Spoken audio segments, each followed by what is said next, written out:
नमस्कार वीएलई बंधुओं। तो आज हम लोग देखेंगे सीएससी में अवेलेबल एलआईसी का माइक्रो बचत प्लान जिसका टेबल नंबर 951 है, उससे हम लोग पॉलिसी कैसे बनाएंगे।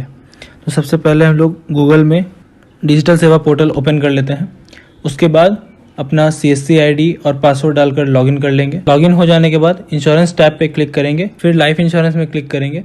उसके बाद एलआईसी माइक्रो इंश्योरेंस पॉज पे क्लिक करेंगे, फिर डिजिटल सेवा कनेक्ट बटन पे क्लिक करके पोर्टल लॉगिन कर लेंगे। अब माइक्रो इंश्योरेंस प्लान से हम लोग एलआईसी माइक्रो बचत पे क्लिक कर लेंगे। यहाँ हमें ग्राहक का जन्म तिथि, उसका जेंडर, प्रीमियम पेमेंट टर्म मतलब कितने साल के लिए वो कस्टमर पेमेंट करेगा, और उसका सम एश्योर्ड, फिर पेमेंट मोड मतलब मंथली क्वार्टरली कस्टमर के हिसाब से चूज़ करके फिर आगे बढ़ेंगे। यहाँ हमें पॉलिसी में लगने वाला प्रीमियम दिखाएगा। उसके बाद वैलिडेट करके हम प्रपोजल फॉर्म में आ जाएंगे। यहाँ पर ग्राहक का नाम, उसका पता, मोबाइल नंबर, ईमेल आईडी सब कुछ बहुत ही ध्यानपूर्वक भरें ताकि भविष्य में कस्टमर को कोई परेशानी ना हो और ना आपको कोई दिक्कत हो। अब यहाँ हमें एज प्रूफ का डॉक्यूमेंट सेलेक्ट कर लेना है। उसके बाद जन्म टाइप कर देंगे, फिर पर्पस ऑफ इंश्योरेंस को कस्टमर के हिसाब से सिलेक्ट कर लेंगे। उसके बाद कस्टमर का एजुकेशनल क्वालिफिकेशन, फिर उसका आइडेंटिटी प्रूफ में जो डॉक्यूमेंट दिया है उसको सेलेक्ट कर लेंगे। फिर नेचर ऑफ ड्यूटी, वो क्या करते हैं, फिर कस्टमर की सालाना आय, उसके बाद सोर्स ऑफ इनकम क्या है। यहाँ टैक्स एसएससी में अगर वो आईटीआर रिटर्न अगर फाइल करते हैं तो यस करेंगे, अगर वो आईटीआर नहीं भरते हैं तो यहाँ नो करेंगे। बाकी के सवाल को ध्यानपूर्वक पढ़कर कस्टमर के हिसाब से जैसा वो बताएं उस हिसाब से आप उसको भर दीजिए। उसके बाद यहाँ पे अदर प्लान डिटेल्स का जो ऑप्शन है, यहाँ अगर ग्राहक की दूसरी कोई पॉलिसी है सेम टेबल नंबर पे तो 951 पे, तो वहाँ पे ये डिटेल्स देना है। नहीं तो इससे आगे बढ़कर हम नॉमिनी की डिटेल्स भरेंगे। ध्यान रखें नॉमिनी का नाम, डेट ऑफ बर्थ सारा एकदम एक्यूरेट भरे, सही भरे, इसमें गलती ना करें।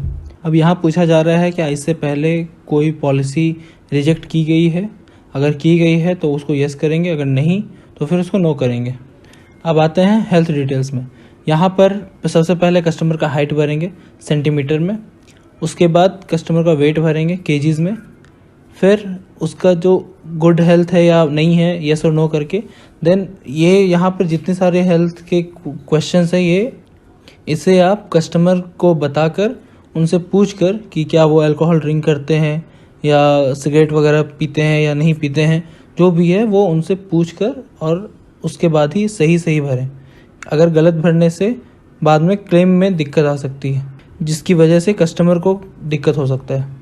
डिटेल्स के बाद अब है बैंक अकाउंट डिटेल्स। यहाँ पर कस्टमर का नाम, account number, IFSC code, account का टाइप क्या है, सेविंग्स या करंट, वो डालकर फिर हम लोग आ जाएंगे एजेंट कॉन्फिडेंशियल रिपोर्ट में।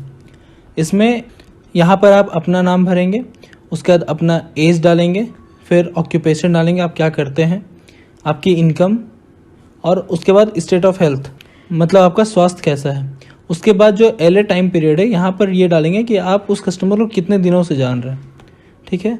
उसके बाद कस्टमर का आइडेंटिफिकेशन मार्क, कोई एक मार्क होगा, वो कस्टमर का आइडेंटिफिकेशन मार्क यहाँ डालना है। फिर यहाँ पर कुछ क्वेश्चन दिया गया है जिसे आप अच्छे से पढ़ के ध्यानपूर्वक उसको भरें। इसके बाद टर्म्स एंड कंडीशन को एक्सेप्ट करके प्रोसीड कर दें। यह है प्रपोजल व्यू कॉलम। यहाँ पर हम लोग क्या करेंगे, सारा जो डिटेल्स हमने भरा है उससे पहले हम वेरीफाई कर लेंगे। अगर कहीं पे कुछ अगर गड़बड़ है कि अगर हमने कुछ गलत टाइप कर दिया है या गलत क्वेश्चन का आंसर दे दिया है तो हम यहाँ नीचे में एडिट में जा करके उसको एडिट कर सकते हैं। जैसा कि हमने सारा कुछ मिला लिया है तो हम कंसेंट को एक्सेप्ट करके फिर यहाँ पे सबमिट कर देंगे। उसके बाद हम पे बटन पे क्लिक करके फिर सीएससी वॉलेट से अपना पेमेंट कर लेंगे। पेमेंट करने के बाद ये हमें प्रपोजल फॉर्म पेज पे ले आएगा। यहाँ हमें click to view proposal form पे क्लिक करके कस्टमर का प्रपोजल फॉर्म डाउनलोड कर लेंगे। उसके बाद उसको प्रिंट करके कस्टमर का फ़ोटो और कस्टमर का सिग्नेचर, फिर एक खुद सिग्नेचर करके देन उसको स्कैन कर लेंगे, जिसे हमें अपलोड करना है जैसा कि हमने यहाँ पे किया हुआ है। अगर कोई इलिटरेट है जो साइन नहीं कर सकता है तो उसका वहाँ पे हम लोग थंब इम्प्रेशन लेंगे और उसके बाद डिक्लेरेंट का सिग्नेचर लेंगे। फिर यहाँ पे वीएलई का सिग्नेचर कर लेंगे, यहाँ पे फिर कस्टमर का सिग्नेचर करवा लेंगे। उसके बाद उसको अपलोड कर देंगे। ध्यान रहे किसी भी डॉक्यूमेंट का साइज़ 3 MB से ज़्यादा का नहीं होना चाहिए। जैसे फ़ोटो, सिग्नेचर, कस्टमर का आधार कार्ड, पैन कार्ड, उसका बैंक का पासबुक, फिर हमने जो PDF जो स्कैन किया है वो कोई भी 3 MB से ज़्यादा का नहीं होना चाहिए। आप डॉक्यूमेंट चाहे तो इस SSID के द्वारा बाद में भी अपलोड कर सकते हैं। सारा डॉक्यूमेंट अपलोड हो जाने के बाद इस टैब को बंद कर दें। 24 से 48 घंटे के भीतर LIC की तरफ से कस्टमर को और आपको मेल द्वारा पॉलिसी कॉपी भेज दी जाएगी। डॉक्यूमेंट अपलोड करने के बाद पॉलिसी का स्टेटस जानने के लिए इस SSID के द्वारा चेक पॉलिसी स्टेटस पर जाएं।